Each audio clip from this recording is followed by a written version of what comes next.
Hello प्यारे दर्शकों, सबसे पहले तो जय श्री कृष्णा। जी हाँ प्यारे दर्शकों, भारत से सटे समंदर अपने आप में कई रहस्य समेटे हुए हैं। जी हाँ, समंदर के नीचे आज भी ऐसी कई साइट्स दबी हुई हैं जिनके बारे में किसी को नहीं पता। कुछ वर्षों पहले एक ऐसी ही जगह की खोज हुई थी जिसके बारे में जानकर हर कोई हैरान था। हम बात कर रहे हैं गुजरात के ऐतिहासिक द्वारका नगरी की, जो आज भी गहरे समंदर में मौजूद है। जी हाँ प्यारे दर्शकों, आज हम बात करने वाले हैं द्वारका नगरी की। जी हाँ, वही नगरी जो कृष्ण की नगरी हुआ करती थी। द्वारका धाम हिंदू धर्म के चारों धामों में से एक है। यह गुजरात के काठियावाड़ क्षेत्र में अरब सागर के द्वीप पर स्थित है। इस नगरी का धार्मिक, पौराणिक एवं ऐतिहासिक महत्व बहुत है। तो हम आज बात करने वाले हैं कि आखिर कैसे समुद्र में डूब गई श्री कृष्ण की द्वारका। जी हाँ प्यारे दर्शकों, आखिर क्या राज था, क्या कारण था, आखिर क्यों डूब गई श्री कृष्ण की द्वारका। अरब सागर में छिपे हुए हैं कई राज। वैज्ञानिकों को काफी सारे सबूत मिल चुके हैं द्वारका नगरी की, जो श्री कृष्ण की द्वारका नगरी थी। जी हाँ दर्शकों, भगवान श्री कृष्ण की नगरी द्वारका के बारे में कहा जाता है कि यह समुद्र में डूब गई है। वर्तमान द्वारका के पास समंदर में खोजबीन के दौरान एक नगर होने के सबूत मिले हैं। तो प्यारे दर्शकों, आज हम इसी टॉपिक पर डिटेल से डिस्कस करने जा रहे हैं, तो वीडियो को अंत तक जरूर देखिएगा जिससे आपको पूरी जानकारी मिल सके, क्योंकि आधी अधूरी जानकारी कभी भी अच्छी नहीं होती। तो उससे पहले हम आपको बता दें, आप देख रहे हैं मिस्टीरियस पॉडकास्ट चैनल, और अगर आप हमारे चैनल को सब्सक्राइब नहीं किए हैं तो प्लीज सब्सक्राइब कर बेल आइकन जरूर प्रेस कर ले, ताकि आप तक हमारा वीडियो सबसे पहले पहुंचे।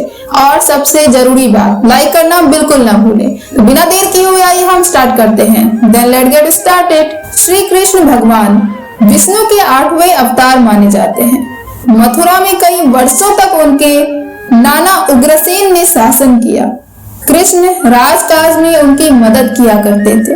हालांकि कंस के ससुर जरासंध के बार बार आक्रमण के चलते उन्हें प्रजा की चिंता होने लगी, और युद्ध से बचने के लिए उन्होंने पूरी मथुरा नगरी को समुद्र के बीच नई नगरी बसाकर स्थापित कर दिया। इसे द्वारका नगरी के नाम से जाना जाता है। कहा जाता है कि श्री कृष्ण के अपने धाम जाने के बाद द्वारका नगरी भी समंदर में डूब गई, और इसके अवशेष आज भी अरब सागर में समाये हुए हैं। जी हाँ प्यारे दर्शकों, तो उससे पहले बता दें हम आपको कि आखिर कैसे शुरू हुई द्वारका की खोज। कहा जाता है कि इस नगरी में कई द्वार थे, और इसलिए इसका नाम द्वारका रखा गया था। 1960 में आज के द्वारका शहर में एक घर को गिराने के दौरान मंदिर का शीर्ष पाया गया था। यहाँ खुदाई करने पर भगवान विष्णु के मंदिर के अवशेषों के साथ कई चीजें पाई गई। भारतीय पुरातत्व सर्वेक्षण के पूर्व महानिदेशक डॉक्टर शिकारीपुर रंगनाथ राव ने यहाँ शोध करने का फैसला किया। 1989 में समंदर के अंदर खोजबीन के दौरान कई ऐसी संरचनाएं मिली जिनसे लगता है कि यहाँ कोई नगर डूबा होगा। तो आखिर समुद्र में क्या मिला? खोजकर्ता जब खोज कर रहे थे तो समुद्र में उन्हें आखिर किन चीजों का अवशेष मिला, क्या मिला? तो आइए हम आपको बताते हैं। 1989 में समंदर के अंदर खोज के दौरान आयताकार बड़े बड़े पत्थर पाए गए। यहाँ अर्धचंद्राकार पत्थर भी मिले। ये सारे पत्थर मानवों द्वारा तराशे गए थे। दीवारों के अवशेष पाए गए। इसके काफी मात्रा में चूना पत्थर पाया गया। ऐसा लगता था कि इसका उपयोग कुछ बनाने में किया होगा। यही नहीं, यहाँ से मिट्टी के बर्तन और सिक्के भी मिले। 2007 में समंदर के अंदर खोज की गई। समंदर की गहराई में पत्थर की चीजें भी मिली हैं। एक पुरातत्ववेत्ता ने बताया कि समंदर के अंदर से जो चीजें मिली थी वे करीबन 2000 ईसा पूर्व की थी। भारतीय पुरातत्व विभाग के एडीजी रहे डॉक्टर आलोक त्रिपाठी ने एक इंटरव्यू में बताया था कि खोज के दौरान कई कलाकृतियां मिली थी, कई रंगीन वस्तुएं भी पाई गई। इसके अलावा 2007 में हाइड्रोग्राफिक सर्वे में यहाँ 10 मीटर की जी हाँ प्यारे दर्शकों, 10 मीटर की एक जगह में खंडहर भी मिला जिन्हें समंदर की बहाव ने तबाह कर दिया। श्रीमद् भगवत गीता महापुराण में श्री कृष्ण के पूरे जीवन और उनके गोलोकगमन की कहानी मिलती है, जैसा कि आप सभी जानते हैं। इसमें द्वारका का भी जिक्र मिलता है।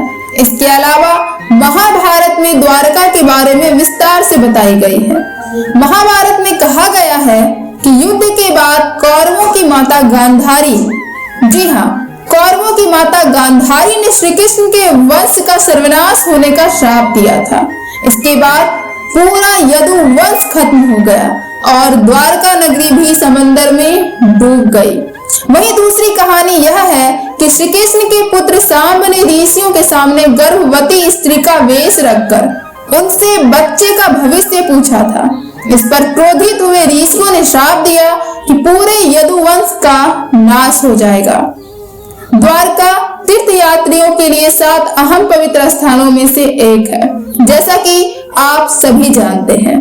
महाभारत काल की किंवदंतियों से इस शहर का श्री कृष्ण के साम्राज्य के रूप में जिक्र मिलता है।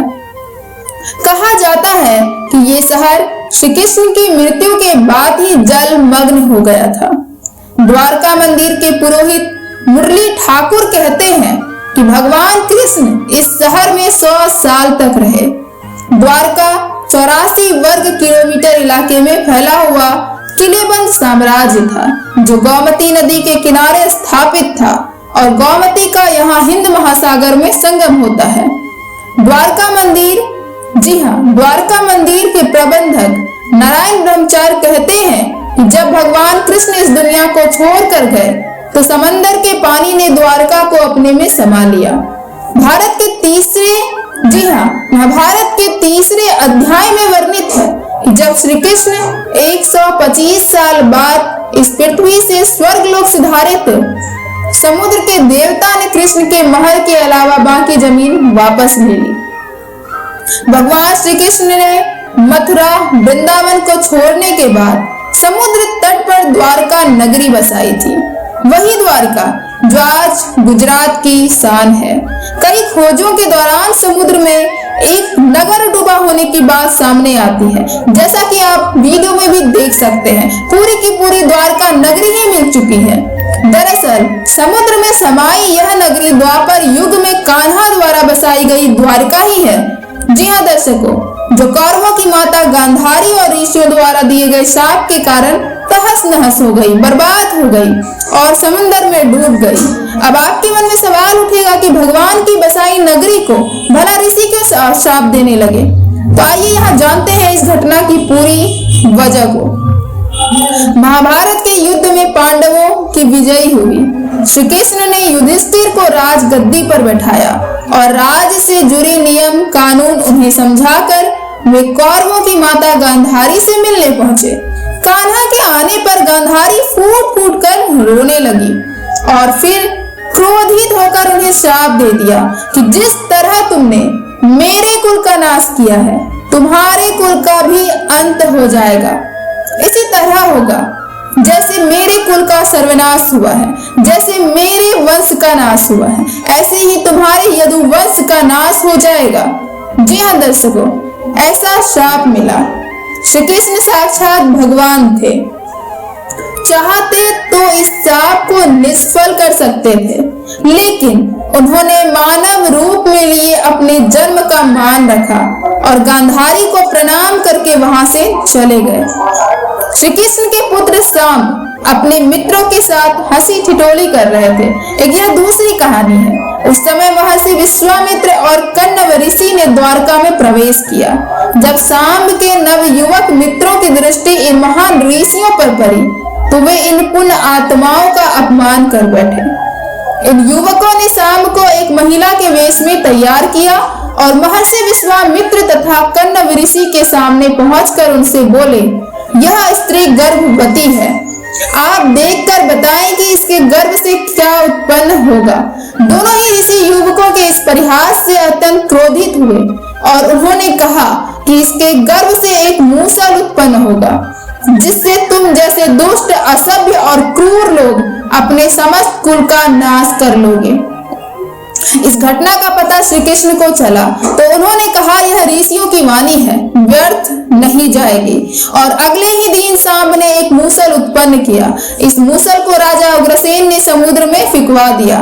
साथ ही श्री कृष्ण ने नगर में घोषणा करा दी कि अब कोई भी नगरवासी अपने घर में मदिरा नहीं बनाएगा, क्योंकि कृष्ण नहीं चाहते थे कि उनके कुल के लोग और संबंधी मदिरा के नशे में कोई अनुचित व्यवहार कर परिवार सहित एक दूसरे का नाश कर बैठे, क्योंकि ऋषियों की वाणी तो सच तो होनी ही थी।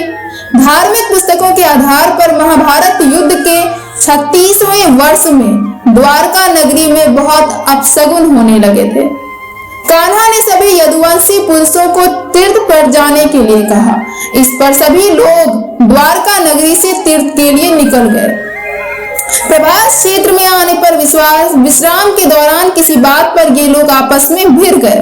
यह बहसबाजी झगड़े में बदली और झगड़ा मार काट में बदल गया।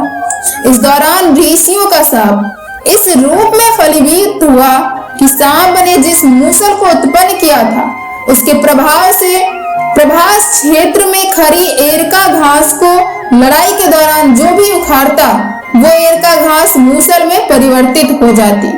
ऐसी मूसल जिसका एक प्रहार ही व्यक्ति के प्राण लेने के लिए पर्याप्त था। इस लड़ाई में श्री कृष्ण के पुत्र प्रद्युम्न भी मारे गए।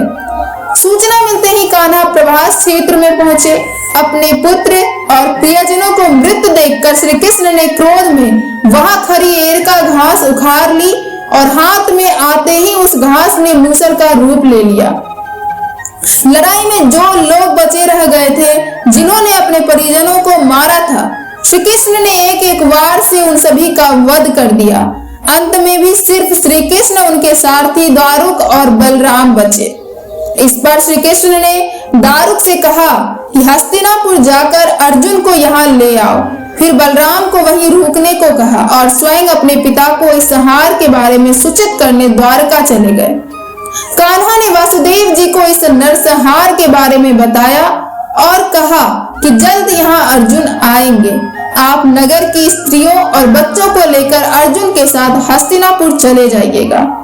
जब श्री कृष्ण वापस प्रभास क्षेत्र पहुंचे, तब बलराम जी ध्यानावस्था में बैठे थे। कान्हा के पहुंचते ही उनके शरीर से शेषनाग निकला और समुद्र में चले गए। अब श्री कृष्ण इधर उधर घूमते हुए अपने जीवन और गांधारी के श्राप के बारे में विचार करने लगे और फिर एक पेड़ की छांव में बैठ गए।